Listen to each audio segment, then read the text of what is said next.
प्रतिमा GS academy पे आप सभी का स्वागत है। दोस्तों, आज का प्रश्न है, क्षेत्रवाद को परिभाषित कीजिए। इसके साथ ही चर्चा कीजिए कि भारत जैसे देश में क्षेत्रवाद कैसे राष्ट्रीय एकता एवं अखंडता के लिए एक चुनौती है। आप लोग लाइक करें, शेयर करें और जिन दोस्तों ने अभी तक हमारे चैनल को सब्सक्राइब नहीं किया वो सब्सक्राइब कर लें। दोस्तों, यहाँ पे आप प्रश्न को तोड़िए। पहले तो आप ये लिखिए कि क्षेत्रवाद की परिभाषा क्या है और उसके बाद में भारत में क्षेत्रवाद क्यों पनपा और वो किस तरह से हमारे राष्ट्रीय एकता और अखंडता के लिए चुनौती है। शुरू करते हैं उत्तर। क्षेत्रवाद एक राजनीतिक विचारधारा है जो किसी विशेष भौगोलिक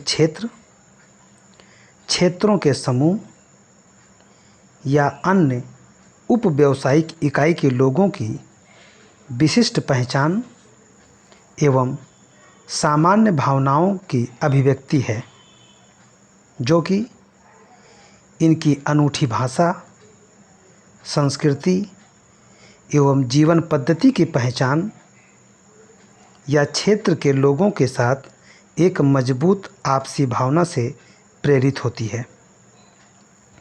अनुच्छेद बदलकर, भारत एक विविधतापूर्ण देश है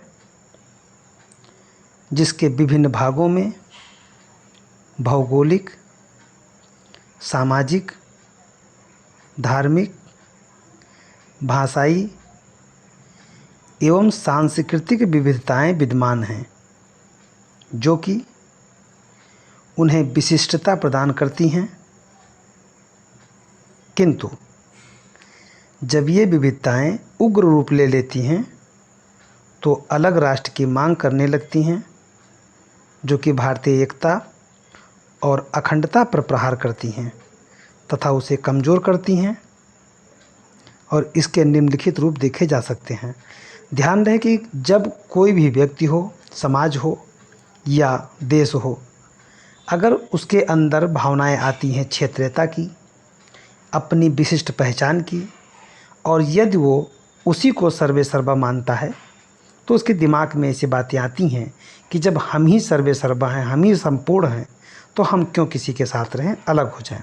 और ऐसी मानसिकता से क्षेत्रीयवादिता या क्षेत्रीय भावनाएं पनपती हैं, जो कि एकता के लिए खतरा होती हैं।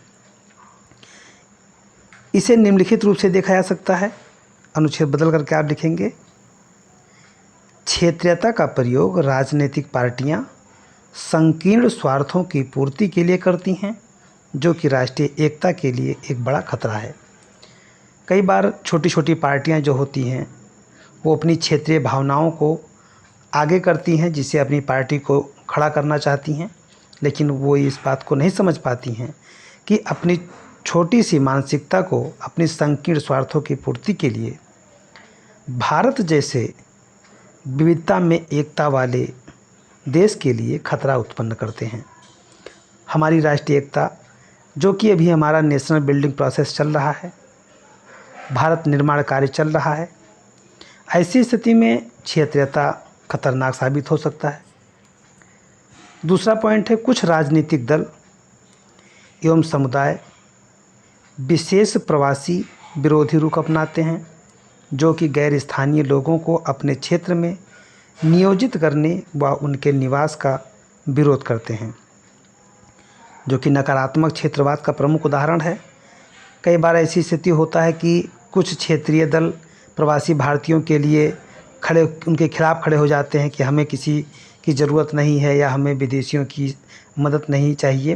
वो केवल अपने राजनीतिक हित साधने के लिए ऐसा करते हैं, लेकिन वो नहीं समझ पाते हैं कि इससे देश का कितना बड़ा नुकसान होगा। एक सीमा के बाद क्षेत्रीयता अलगाव एवं विघटन का कारण बन जाती है, जो कि राष्ट्रीयता के लिए एक बड़ा खतरा है। उदाहरण स्वरूप, पंजाब में सशक्त क्षेत्रवाद के चलते खालिस्तानी आतंकवाद का विकास हुआ।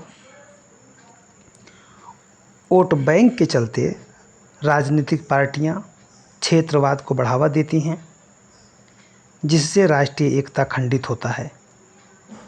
कभी कभी लोगों को उनकी क्षेत्रीय पहचान के खिलाफ भड़काकर राष्ट्रीय एकता और अखंडता को प्रभावित करने की कोशिश की जाती है।